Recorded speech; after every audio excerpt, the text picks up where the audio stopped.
রাজীব কুমারকে এর আগেও উনি যখন সিপি ছিলেন কলকাতা পুলিশের তখন তাকে সরানো হয়েছিল। এর আগে আমরা দেখেছি সারদা কাণ্ডে উনি অভিযুক্ত ছিলেন, ওনাকে সিবিআই ধরতে গেছিল, তখন তিনি বেশ কিছুদিন উনি পলাতক থাকেন, খুঁজে পাওয়া যাচ্ছিল না সিপি কোথায়।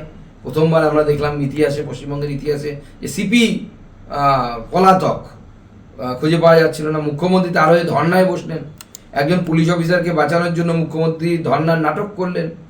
অতএব উনি প্রথম থেকেই তো বোঝা যাচ্ছিল যে পার্শিয়াল, এরকম পার্শিয়াল কোনো লোককে রেখে, পদে রেখে সেখানে নির্বিঘ্নে ভোট হতে পারে না, কোনো ইম্পার্শিয়াল ভোট হতে পারে না, ফ্রি অ্যান্ড ফেয়ার ভোট হতে পারে না।